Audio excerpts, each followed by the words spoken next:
Welcome into the Tottenham Depot. I am your host, Andrew. You can follow me at Astetka. You can follow us at Tottenham Depot. This is episode 296. And if you're watching us, as I encourage you all to do on our YouTube page, you can see that I am in an undisclosed location. It is vacation week for your boy, but we are still here. We're still banging out a podcast in the preseason times. I've got Todd alongside. He is at TC_Kasho. TC, what's up, my man? What's up, brother? Preseason, postseason, your season, my season, any day We're always here. that you get to beat Chelsea is a good fucking day, sir. Good to chat with you. And It the is octopus. It is, and the octopus. Yes, there is an octopus over my shoulder, which was pointed out to me immediately when I turned the camera on by Todd. My friend, Spurs are still, as you mentioned, unbeaten in the preseason. They got a 2-1 victory over Chelsea on Saturday in Sydney to wrap up the preseason tour of both New Zealand and Sydney. That came after a shootout victory over Sydney FC earlier in the week, a match that was 1-1 after 90, but Spurs got it done on penalties. And yeah, still unbeaten. And I still question why the hell we're playing Chelsea in preseason matches at this point, because things get spicy when that happens. And I don't know that needs to be done during the preseason. It absolutely does. It absolutely does. And the only reason why I say that is because as much as I'm sure that the Sydney FC fans enjoyed being able to see their team go up against Tottenham Hotspur, truth be told is that footy fans in wherever we're doing a preseason tour want us to see us play a name. Now, I don't necessarily think it should be one of our London rivals. I see where you're at. But if I'm trying to sell tickets, being able to book Tottenham Chelsea is a pretty good day for me, the ticket sales guy.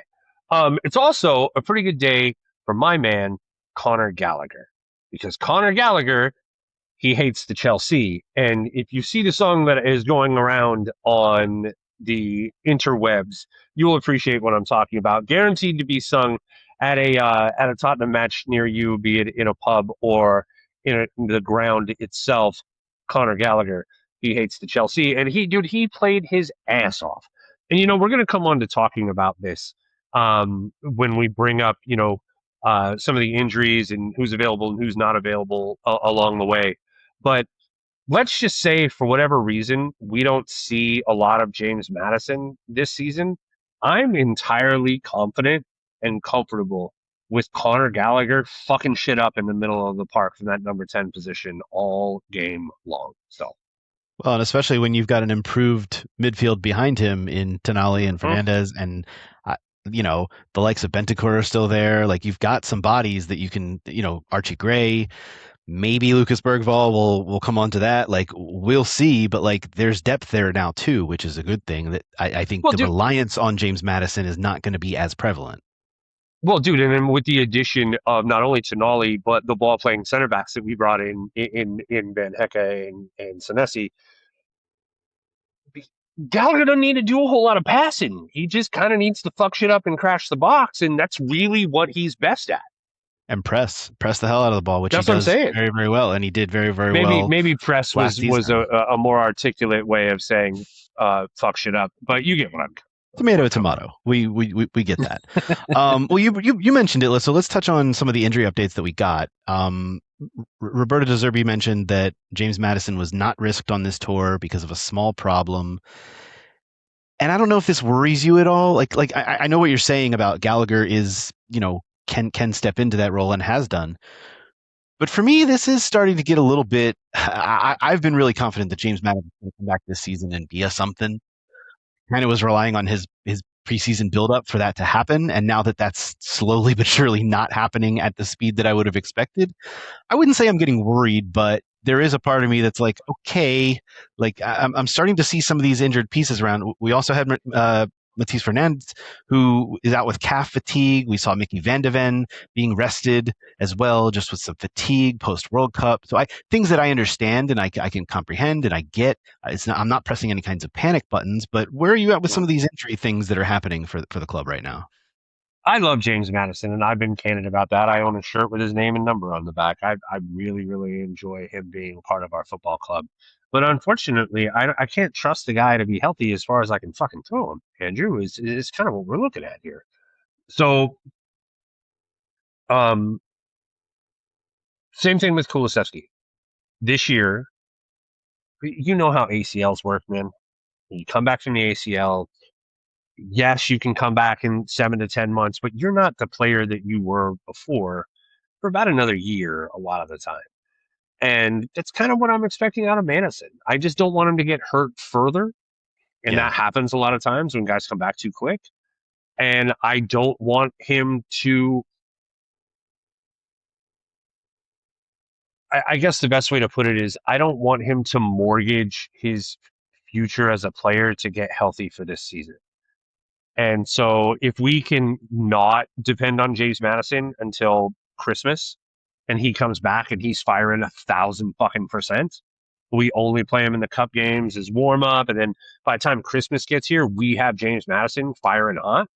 For Sure. me, that's better than him rushing back so that he can wear the armband on the opening day of the Premier League season. I agree. And it's interesting you bring up the armband because I know there were reports this week that obviously there were reports about Christian Romero who are heating up, and that's probably going to get done here within the next 10 days or so. But about who's next to wear that armband, we saw the reports this week about it's probably going to be James Madison. And I think we've all kind of at least known or expected that. But if it's going to be an issue of him staying on the pitch, maybe it's a situation, and I'm just spitballing here. This is not even something that we talked about pre-show, but like maybe James Madison is the captain, but because he's not always going to be on the pitch, there will be an armband wearer as well. Like I think that there's room in this team for multiple leaders, obviously, and I think that if James Madison isn't on the pitch all the time, I think he can still play a role as the quote unquote captain, even if he's not always going to be able to be out there. I certainly don't disagree with that. I think his presence in general around the football club is that of a leader in everything that he does, and how he's there for the shirt. I agree. There will also be there's plenty of leadership roles in this team. There will be an armband wearer. He's not with the club yet because he won a fucking World Cup. His name is Pedro Porro, and I'm entirely okay with that. And if for whatever reason he takes a while to get back, we also have some guy named Andy Robertson that is pretty halfway decent and is no stranger to wearing an armband himself. So the last person that you can kind of throw in that mix, Andrew, is the gentleman who wore the armband for the majority of the time this preseason, one young Archie Gray, who Pretty is not only interesting, right? growing into his man body, but that jawline, sir. My days, you split wood with that chin. Archie Gray played, and I'm getting this from Spurs Detective on Instagram. I just want to make sure I cite my source. Archie Gray played 218 out of the possible 270 minutes on tour, leading the club, and yes, wore the armband all three games on tour. And kind of apparently there was a conversation between Roberto De Zerbi and Ben Davis about that as well. You talk about another guy who's a leadership without always being on the pitch in Ben Davis, like. Yes, give me all of this. Give me all of this, like shepherding this new era and these younger players into these roles. I'm all for that. But and Ben Davis is almost like an assistant coach on the pitch, and I know that's such a cliche term, but like it's 100% what we're looking at. I mean, the guy's literally got his badges over the course of the last year or so, right? Like Mm-hmm. that guy, there will be a point in time. You mark my words, there will be a point in time where Ben Davies will be on the coaching staff at Tottenham Hotspur. Now, what level that is, it's hard to say, but I'm saying he will be a first team coach at Spurs. It's just a matter of when. So I I mean, wouldn't disagree. I like what Archie Gray, what De Zerbi giving Archie Gray these minutes at right back, as a matter of fact. But also giving Gray the responsibility on the pitch is really important. Plus, the way that De Zerbi plays with his right back specifically is he likes to suck that player into the midfield a lot. I guess the left back too, and which opens up passing lanes for guys like Robertson, but it also is a perfect fit for Archie Gray defensively. So Yeah, who is kind of a there's so midfielder much to anyway. like. Yeah, Exactly. absolutely, There's so much exactly. to like about the way that this team is operated this preseason. The only thing that I can say about this team that is a glaring issue is we can't find the back of the net and open play to save our life. We're going to come on to that, and we're going to come back to the minutes played list as well, because there's another player that we need to discuss when we get into a segment that we're going to do called "What Ifs" in a little bit. Just so much But foreshadowing right now. You're welcome. but before we do that, there was a word said this week by our manager that caused a stir, whether or not it was translated properly or not. But what does the word "bomba" mean to UTC? What exactly? How would you translate a bomba? Oh, a what's the best way to describe a bomba? Goodness, I don't know, man. I would say like a newsworthy signing is what I'm talking about. Aren't all Like signings newsworthy though? Like, let's be honest. This no, one I'm has a saying little more heft to it, I think. like a stop the presses signing. Like Jurgen Klinsmann to Spurs would be a bomba. Rafa van der Vaart to Spurs on the last day of the transfer window would be a bomba, right? Yeah. Um, Sandro Tonali would be a bomba for £100 million. Yeah. That's what I'm hearing. That's what I'm talking about. So the manager brings up a Bomba last week and says they are ready to basically saying this window is not done, and he's right about that. It's still there still is about another month left in this window, a little less than that. We are recording this. I didn't mention at the top, but it is Sunday evening. It's August 2nd as we record this. So anything that comes out after that, we obviously don't have knowledge of. But I do think the news over the next 10 days is going to really start picking up, just because the season is damn near almost here. Like, we are less than 3 weeks away from kicking a ball that matters. There are only 3 more preseason friendlies to be played on the men's side of things, and that ain't a lot of time. Like, and you also know that you're still expecting some players back from their World Cup break here in a couple of weeks. So it is going to start moving, and if there's not a Bomba, what the hell is De Zerbi talking about? Because we haven't seen it, and he mentioned this earlier in the week. We haven't seen it yet. What are we expecting this week from the Bomba standpoint? Because I know Cody that bro. if there's not a Bomba, there might be a problem. I don't know. We'll kind of come on to this conversation in general going forward. But he was pressed on the Bomba comments and came back and said an important signing. It's an important signing is what a Bomba is. But he tried to deflect a little bit with the translation issues. But anyhow, Mm-hmm. um, I like I I like him as a character so far, which is I didn't think I was going to. I was highly critical of this move when we made it Mm-hmm. for obvious reasons. Um, but everything that this man has done since he's been here is likable. Yeah, there's still a little bit of the. I'm going to hesitate to use the word attitude, but I'm still going to use that word, but hesitantly. Like, there's a little bit of the Edge. attitude, the edge. Maybe that's a better word. There's a little bit of the edge to me that's still like. This is not a guy that I want to see getting booked a lot, and I know he gets booked a lot, but like, that's the part that needs to be reined in my opinion. And Until I we think see it on the field, I'm not real worried about it. I'm okay with him having an edge in the interview room. I think he should. an edge in the interview room is fine. I think an edge on the pitch he needs to be careful about, because the bookings will come, and I just don't think that's showing good leadership in that instance. But I think to your sometimes. point, Do you know how in baseball, Andrew, sometimes as a manager you got to get thrown out? I feel like yes. in football, sometimes as a head coach or as a manager, sometimes you got to get a card. Well, and especially when we see the officiating that we do on a I typical said what I basis said. in the Premier League. Said what I Um, said. his kind of oeuvre during this preseason, I think, has been very positive, and I think he has come in. You know what I especially liked from this past week is the comments that he made, talking about players last season. He told them, if you help me stay up, you can leave. If we go down, you're staying put. You're Like, staying. I Yeah. I do think that is kind of like, I'm down with him coming out and saying that he told players that, whether or not it's even true or not. And I kind of believe that it is, because I I feel like 100% believe that it is. that's just the kind of guy that he is. So I kind of dig the fact that he would come out and say something like that and be like, I laid the gauntlet down with these guys and they responded. So if there are, and we talked last week about, if there are wantaways, goodbye. Like, he wants guys, and any manager would say that, but he wants the guys that want to be here, and I think that's all you can ask for at this point.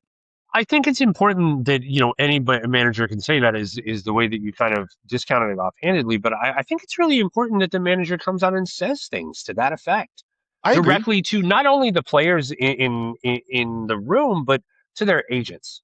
Yeah. If you don't want to Even be if here, if you don't want to be part of this project, kick fucking rocks. Yes, even if it's the expected thing to say, it's still nice to hear it said. I completely agree with you. Like you have to say those things, and you have to say them Well, and it's on prominently, record. and yes, prominently. You have to That's say my it. that's my thing. Yeah, Hmm. exactly. And I would agree. Yeah. Before we get into some of these what ifs that we want to toss around a little bit, Mikey Moore is another name that's there's a lot of buzz around right now, and apparently has multiple options for a loan deal. This is not a player that I know. Like Spurs have already parted ways with some of their youth players this summer, and a lot of people are like, it was kind of ruffling some feathers. I don't think Mikey Moore is going away long term. I do think this would No, just be another loan deal. yeah, And this is another one where I'm like, he is kind of just on that verge. Like even if this was only a 6 month deal, but he's very very close to being ready. I mean, we're talking about a guy who was very very good in Scotland last year. very very good in Scotland. Absolutely, and give him all the flowers in the world for the way that he played for Rangers. Won the Scottish League's Young Player of the Year and deservedly so. He is still 1 year away from breaking into a Premier League Big Six starting 11. He For just sure, is. for sure. And I think that the value that he's going to get playing in a men's league, even though it be lower level like Germany than the Premier League, is still going to be a step up from Rangers. And I think it's that important step between that Rangers level and that, Bundesliga level that is the you need to get comfortable playing week in and week out in a top five league in Europe before you can legitimately say then you deserve a place in the starting 11 or Hmm. the place in the 25 for a Premier League Big Six club. That's just it. So I don't Mason disagree. Milia also, Andrew, rumored to be headed to Lincoln City on loan. The young Irish striker is supposedly this guy's a stud. I mean, coming up in the levels, you can only play who's in front of you. You're an Irish kid. He burned up the League of Ireland and did a great job. Actually looked pretty confident on the ball this preseason. Needs to get comfortable with the pace and the size of the continental game. So I'm excited that he's getting the chance to go to a team like Lincoln City. We have good rapport with them, and I think that this is a good opportunity for him to showcase his talents in England. We shall see. Like I said, I think the next 10 to 14 days are going to be really busy in terms of the ins and outs because clubs now back or headed back from the Sydney trip, the New Zealand and Sydney trip, and it's back to London and it's kind of back to brass tacks, and continuing this kind of ramp up period. So I'm going to peel a curtain back for the listeners and the viewers on YouTube. As I mentioned, I'm on vacation this week, so I came into this podcast this week saying, "Todd, what do you want to talk about, my friend?" And Todd gave me a few what ifs, and I said, "Okay, we can dive into some of these." I was a little skeptical, just a little though, but I think we have some good You talking points. skeptical? No. Who, me? I think we have some good talking points here. The first one that you brought up, we're going to go through three what if scenarios that I think are very Always three. what we've seen here. The first one we bring up, what if this club only signs one more attacker? We've heard the attacking is like, De Zerbi said last week, 60% of the way. We're 60% of the way there in this window. What if? I mean, we've seen this from Tottenham Hotspur over the years, have we not? We've seen transfer dealings crumble late in windows, and we are still 4 weeks away from this window closing or thereabouts. But what if they're only able to get one more player over the line? Whether that's a Gakpo, whether that's a Savinho. What if it's only one more attacker to add to this stable? I say to you, how does that make you feel? It makes me a little nervous, obviously, because I don't think that would be enough bodies, simply put. But where are you at if they only are able to bring in one more outside attacker? It's not a bodies thing for me. It's a quality thing for me. And I've maintained this entire offseason that the number one thing that we need to do is add more goals to this team. Mhm. And so what I would say to you is if they only add one more attacker, it would really depend on who it is. Because if they're shoving all their money in the middle for Savinho, Well, that's a problem because that guy doesn't score goals. And if they're shoving all their money in for Cody Gakpo, I mean, that's great. He's versatile and he can do a lot, but you're going to get a goal involvement of somewhere between 10 to 16 goal involvements a year. Is that enough? No, it's not enough, in my opinion. And so what I would say is if they're pushing all their money in the middle for Victor Osimhen, well, then we're having a conversation I can get behind. Because I can rotate you, me, and Matthias Tell over at left wing, and we can sort shit out if Osimhen's in the middle. But if we're trying to add one more attacker and it's a left wing that he's going to set the table for Richarlison, well, you can get fucked, sir. See, this is where we're going to get back to a slight conversation that we started to have last week, and I think it got a little off the rails because I think we were talking about two different things. But to me, yes, I think central attack, striker is where this team needs to improve the most. My question always was if they're not able to add a true out and out number 9 striker, which I do think is difficult just because the market is not typically there for those types of players. They are a shrinking commodity these days. My thought was if they're not able to do that, well, you better add to the wings because you do have two bodies, and I know no one's going to want to hear this, but Richarlison and Solanke are the players that are here currently and are actual strikers. They are very different players. Neither of them are of the quality that any of us would desire from a starting or kind of dual starting number 9s. But if you are going to at least improve outside of those guys, I get that the goal contributions aren't going to be there, but it's got to help at least for what they are able to do if you're improving the players around them, in my opinion. And while I agree with you, I would much rather have just an out and out striker. I do think it makes it a little awkward with the numbers. Where are you going to play? Are you going to have Solanke, Richarlison, and a player like Osimhen and a player like Gakpo playing through the middle? Whereas then you only have Tell out wide and eventually Odebear, or who out on the right at this point. I don't. We're going to come on to some names, but like I think the outside part is where you actually don't have enough physical bodies, the wingers, whereas you actually do have two strikers currently rostered, even though they aren't what everyone would want, which I totally understand. Well, I'm not, not saying that bodies don't matter, but I remember a time when this team carried Defoe and Keane and Berbatov and Pavlyuchenko on the same team. Like you can have more than two strikers. You're not going to get penalized for it. I agree. And to be fair, if you bring in somebody like a Cody Gakpo who can play across all three forward positions, it is more of like that Swiss Army attacker that you're looking for. And if that's the only one you bring in, I think it checks a lot of boxes. It makes a lot of sense, but I don't necessarily think it's going to provide you the goals that you're looking for. Now, we've watched Dominic Solanke for 2 years, most of them injury riddled. We've watched Richarlison for 4 years. Injuries, besides the fact, which he's been injured a fair amount as well, his limitations on the pitch are well documented. Now he is one of those guys that I don't mind keeping. I would personally, business wise, it makes way more sense to get rid of Richarlison because it's all profit at this point in time. Like we've paid him off. We Plus, he's not English. Right, Even though he has a exactly, citizenship now, he's not English. Right. We still owe a lot on Solanke, essentially, like he's still on our books. Unfortunately, if it were up to me, I would probably get rid of Solanke and keep Richarlison, which is fucking crazy for me to say. I understand.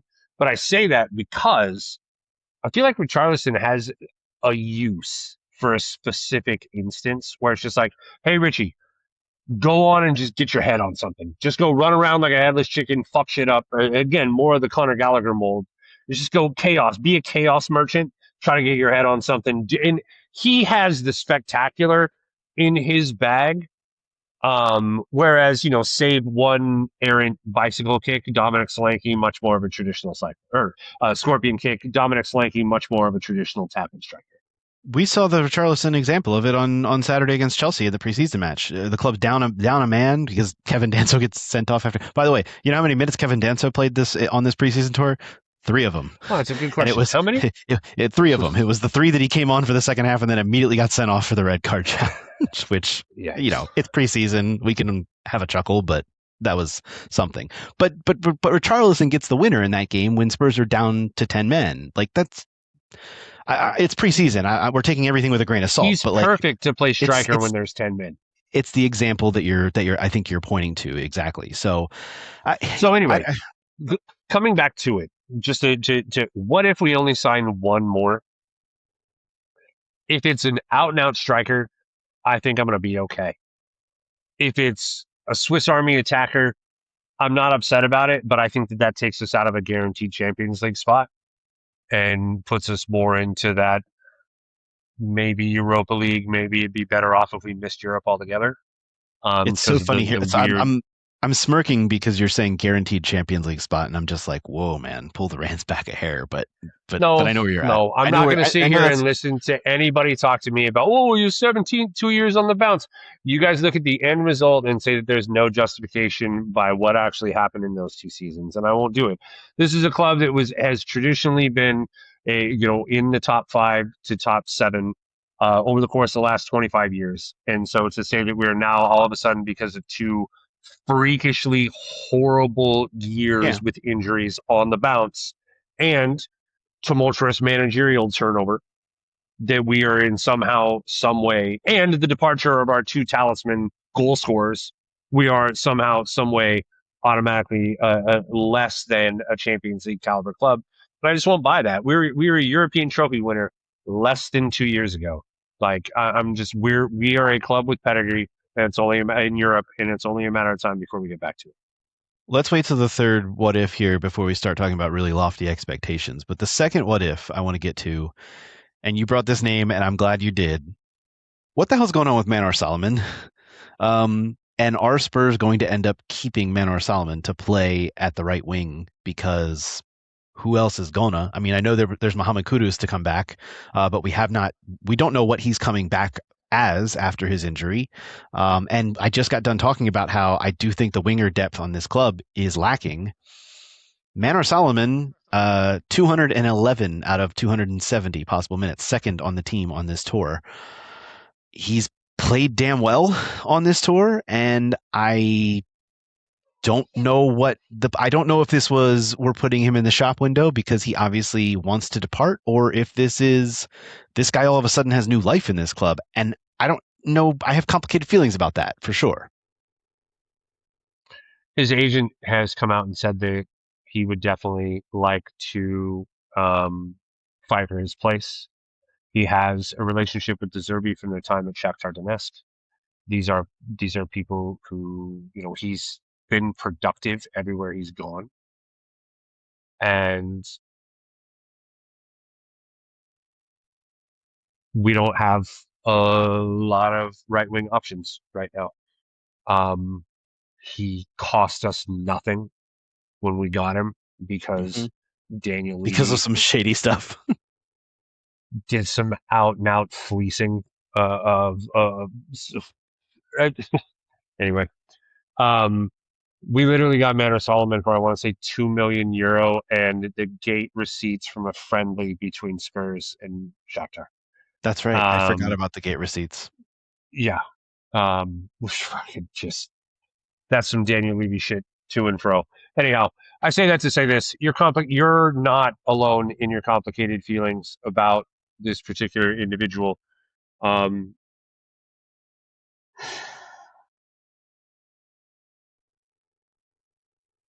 it's challenging to separate the footballer from the person Always. in situations like these specifically because like I don't agree a lot with what we're doing in this country right now, and I know that if I were to go someplace else in the world it'd be very easy for someone to look at me as an American and associate me directly with the things that are going on in America and the choices that are being made by the people in charge of my country. um Manor Salomon is very proud of his where he's from and the fact that he gets to play for his national team. And as you or I would be as well if we got the opportunity to play for our national teams. And Sure. so your feelings being complicated on this situation are completely and wholeheartedly understandable, as mine are as well, because there's two sides to every coin, and there's two sides to every story, and Manor Solomon's story is no different. I think that while the Nor off the field part of this is very complicated, the on the field part of it to me is not that complicated. it's It's really not. dependent. It's dependent on what they bring in. If they bring in better players than Manor Solomon can go. If they don't, if what if number one comes to fruition and they only bring in one more attacker, you're gonna have to keep players like Manor Solomon around just So here's for the word I said earlier, the bodies. You need the depth here's my thing is that I don't know that you get rid of him even if they bring in Cedinho and uh and a striker, Oshiman right? and whoever. Like I don't know that you I get rid mean, of him. De Zerbi has said he wants two strong players in every position. And right now, I I kind of believe Manor Solomon is this team's second right winger because And probably there's a decent chance that he's the starting right winger on opening day because we haven't seen hide nor well, hair of Mohamed yeah, Kudus. depending on what Kudus's health is over the next 3 weeks, I would tend to I would tend to agree with you. But I'm also going to say this, the and only it's other not option going to out be there a. is Dejan Kulusevski, and there's just no proof of life there. Like I don't know what's going on with Dejan Kulusevski at this point. I'm also going to say something that's probably unpopular, but I don't think that that makes it any less factual, and that is I think Manor Solomon's end product from the right wing is better than Mohamed Kudus's. Well, Mohamed Kudus has never been a goal scorer, but he's a goal creator for sure.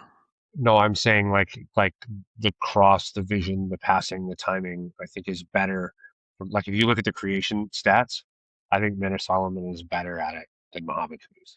It would be quite the redemption arc. It would almost be a Jed Spence level redemption arc. I mean, not to the point that Jed Spence reached this summer, obviously, but like in terms of where we thought this player was headed and where he could be going, I'm just saying that would be super P.S. wild. If you did not see Jed Spence's IG post today, I highly recommend it. I will It have to check is that out. just yeah, just I'm trying to unplug the TC. I'm on vacation. You gotta, you're sending ah me all these Instagram posts. I'm just like, come on, man, I can't keep up. Let's yes, get not to to me too this. plugged in. Yeah, no, I'm just messing with you. Let's get to this third what if because this one, when you brought it to me, I said, okay, calm down, calm down. But you wanted to ask, what if this club absolutely goes ham over these last 4 weeks and brings in all the attacking players that they could possibly want? And this is kind of like the opposite of our first what if. What if they only bring in one guy? What if they bring in like three or four new attackers? We're talking Savinho, we're talking Gakpo. Let's say they throw in a surprise cheeky bid for Morgan Gibbs White, as you mentioned to me. Like, let's just say they really go all out. My question, if that were to happen, my what if is what happens to everyone else? Because at that point, it does become a wild little shuffling of just bodies and who's getting sold, who's getting, at that point, you're probably outright releasing certain players because there's just no room if they're bringing in, especially when you're talking about if you bring in three or four players. Now, Gibbs White obviously is English, but there's others of those players that are not going to meet the criteria that this club needs to fit into in order to build out a full roster. So I want to let you take it here from here because I know where you're going and I know your expectations for this club are already high. I know what three or four more attacking players would where it would take us in your mind. I'm obviously going to be a little bit more reserved. That's just my nature, but You me, I know. pragmatic and reserved? But No. what is the But let what me if ask your here? pragmatic ass this. If at the beginning of this window I told you that by before the World Cup ended we would have signed the six players that we signed, you wouldn't have Surprised. believed that shit. No, I was Surprised to say surprised. the least. Yes. But and this is what I'm saying is that your pragmatism, though lauded and appreciated, is one that And required sometimes in some instances. fair, 100% fair. Um, Kind of doesn't take into account the fact that we've clearly seen this organization operate differently this window than we've ever seen it operate before, ever. For And sure. with the way that De Zerbi is talking, openly, blatantly stating, "Oh, we got some bombas coming." That would say to me that being optimistic is not a far fetched perspective to have. So, the best predictor of future results is obviously past results. And the past results of this window so far let me know that there's some bombas on the way. Now, I think Savinho gets done because Savinho is Spurs. There's an OG picture of him in Brazil wearing a Spurs kit. I don't know if it's AI or not, but I'm choosing to believe it's the truth. That guy, Spurs. I think we get a striker. I don't. If you ask me who I would love Harry Kane. Of course, who wouldn't? If you would ask me who I realistically think that if we went all out, we could bring in. I think if we were willing to pay him $315,000 or €1,000 a week, we could get Victor Osimhen 100%. I don't know that we're willing to do that, but if we are, we can get him and he'll score, 25 goals for us this season. But I honestly think we're going to be able to bring in Savinho, Gakpo, Alex Scott, and possibly a cheeky bid for like a Morgan Gibbs White. I know that De Zerbi, being a 10, would love to bring in another legitimate 10 because James Madison, as we've already discussed, is made of very fine porcelain. So, my question to you, sir, is how can you not be optimistic if our wildest dreams come true and we get these players? If we get these signings, how can you not be optimistic about It, what De Zerbi and this club have not only showed us that they can do in the little time that they had last year with non-De Zerbi players doing the best he could with what he had, and now having these people that he legitimately handpicked, Andrew, to lead the line, play his system, and only have to play domestically. right. If they are able to bring in 3 or 4 more players, my expectations are certainly going up. Like don't don't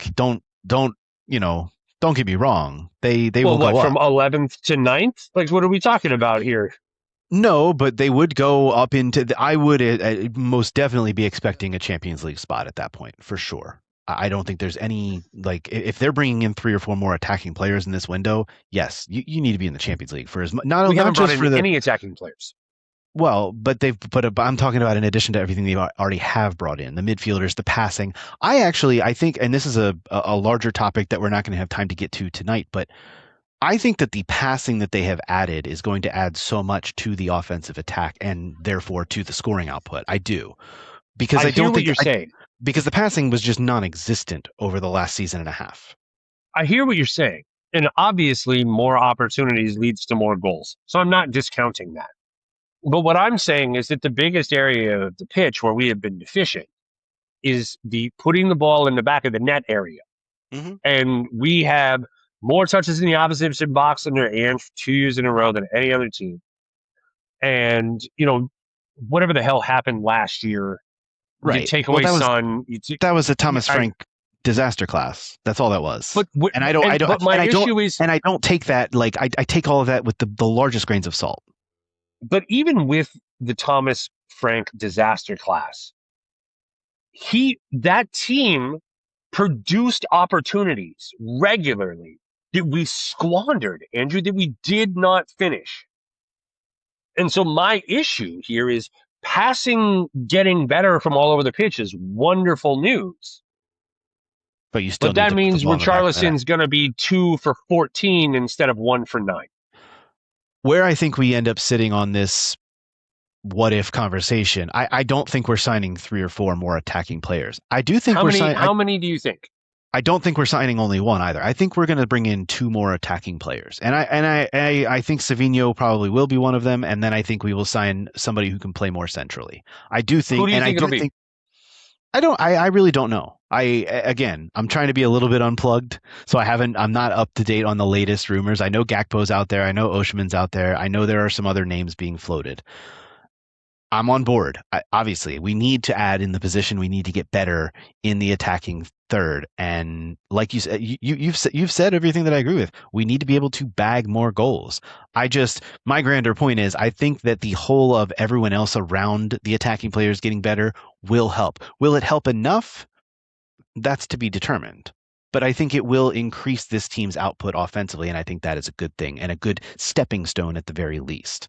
So I'm on board with all of that. But I do think we're bringing in two more players, and I think if they did not bring at least two more attacking players in, I wouldn't go as far to say that this is a failure of a window because I think that would be a little bit ridiculous. But I would be disappointed with the tail end of the window for sure. I would If be as it's well, especially with the timing of things. And it's yeah. always felt like, to be fair, coming out of the windows as a Tottenham fan, you always feel like you left the one or two players you really needed on the table, right? I still don't Which feel like there's we've a successfully myriad replaced of Christian names Eriksen, on that. brother. Yeah. Yeah, well, or Harry Kane or Youngman Son or Dele Alli. Like there's a number of names that Now, I'm really have not glad been that you brought up replaced. that particular name because whether or not he ends up with the first team this season or not, I haven't seen a player with the swag of Lucas Williams Barnett since Dele Alli at Tottenham Hotspur. If you didn't see the Panenka On the in penalty. the shootout with Sydney, Yeah, I did see bro, that. a 17-year-old dropping a Panenka in front of 66,000 drunk Australians, let's go. I did not watch any of that game live. I barely watched some of the highlights. It was on at like 2 in the morning where I live. But I definitely saw that. Like that was, and I agree with you. I think I read that he cannot. He's too young to even be loaned at this point, so he can't go anywhere. He So is he's too gonna. young to be loaned, but I mean, what is expected is he goes and plays with the PL2. And I think he'll get the majority of his minutes there, but I do think he'll appear on the bench in a lot of first team instances and get his cracks here and there. I Yeah, think that you're would be probably ideal. right about that. I hope they have him start or at least get significant minutes in the cups.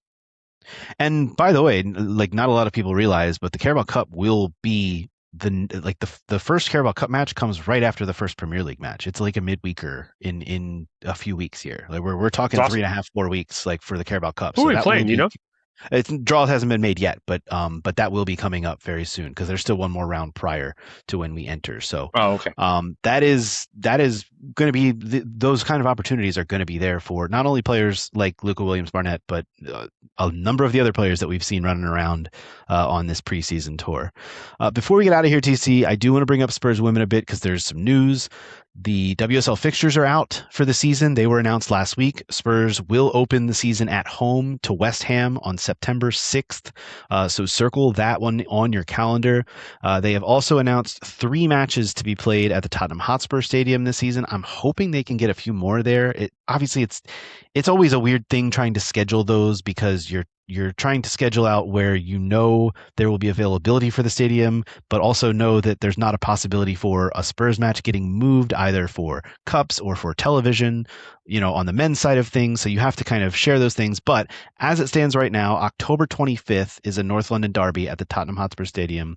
Arsenal come to there, and then they won't go back, unfortunately, until February 7th against Manchester United and then April 4th against Crystal Palace. Those are the 3 games slated for Spurs women to play at the big stadium. Again, I hope there will be more, but we will wait and see on that.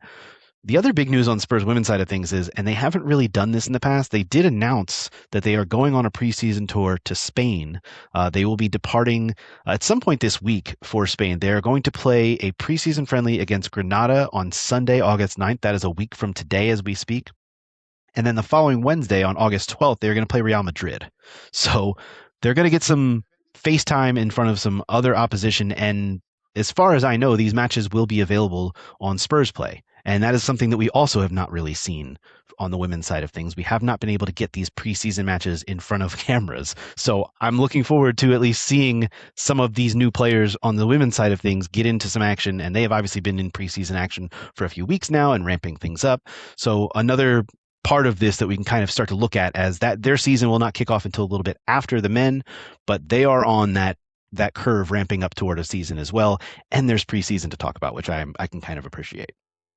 No, that's exciting news. I think that this is going to be a big year for the Tottenham Hotspur Women's Club. Uh, I hope that their play will dictate more opportunity for them to play at the big stadium. Same issue. Yeah. And I think that I really want, I honestly, Andrew, I got a crazy feeling for those of you who made it through 45 minutes of this podcast. Here's your gift. Um, I had a crazy feeling about the men's and the women's side in the cups this year.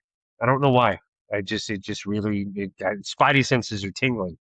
And there is a new format on the women's side for the League Cup. I've got to dive a little bit more into it. I think they're going to a little bit more of like the almost the Europa League type of style format. I think fixtures are coming out for that soon. I've got to do a little bit more digging, but they're completely changing that format as well to where there will be more games. And obviously there's going to be more games in the league too, because the league has increased in size from 12 to 14. So more games, more opportunities. I'm all for it. They also no more incomings this week, but there was an outgoing. Martha Thomas is off to Newcastle. That deal was completed, and that was one I think we kind of saw on the writing on the wall for that one. Martha Thomas had gone on loan to Liverpool for the second half of last season. Time was up. Time to move on. She goes to Newcastle, and that's another name that we know because it's weird because like 2 seasons ago she scored 2.5 seasons ago she scored maybe one of the more important goals in Spurs women's history in that North London derby, in the first ever win against Arsenal, and all of a sudden she's gone. So it really She was does. massive. Yes, She was massive in the run to the FA Cup final in 23-24. Like we will always remember Martha Thomas's time at Spurs women fondly. for sure. But it's another one of those signs of like, oh, this is changing, and it's changing quickly, which is a good thing too. Like this has not taken long for Martin Ho's been here a year, and now year 2 we are ready. And I do think, look, I know I'm being a pragmatist on the men's side of things. I'm going to be a little bit of a pragmatist on the women's side of things too, but I do think Champions League is a possibility for this club if things break right, because I think the WSL is getting, I think with the expansion and with the money that we've seen spent in this window just throughout the league, I do think that the playing field is getting a little bit more spread. We've seen players going to other clubs where you're like, oh, they're going there. They're even coming to Spurs. We've seen it happen. I think the talent pool is getting a little bit more evenly spread, and I'm hoping it kind of breaks up the top 3 that have been there for so many years. And I'm hoping I Spurs think can it crash definitely that will. party. I think it definitely will. But I think that this year, both are the men's and the women, but specifically on the women's side, I think they really hold their own future in their hands. They were just below that level last year. And I think if they can add the goals that you would imagine the signings that they've made will add to this year's team, and Tinka Tamberg can live up to the 9 that they just gave her, um, I think Champions League is not an incredibly outrageous shout. Yeah, So it's something to dream for sure. I'm excited to indeed. watch it. That is going to do it for this episode of the Tottenham Depot. Be sure to check out our episodes, as I mentioned earlier, on our YouTube page. YouTube.com/Tottenham Depot is where you can find us. You can also leave us a rating and review on your podcast app of choice to help spread the word about the show. You can follow Todd at TC_show. You can follow me at Ace Stetka. Most importantly, follow us at Tottenham Depot on all the socials. We'll be back next week. We'll have another preseason match to talk about. The women are playing Sunday, the men are playing Saturday, I believe, against Getafe, right? Behind closed doors friendly. So we'll have something to discuss there as well, and hopefully that Bomba comes to fruition this week as well. That'll be my real hope. I would like to see the Bomba. Is it an actually closed door friendly, Andrew? Is it a closed door friendly? It's not. Right. You know what? It's a very good point. The doors are closed, but the cameras are on, I guess is the way we would put that. That's going to do it. This has been the Tottenham Depot podcast. As always, come on, you Spurs.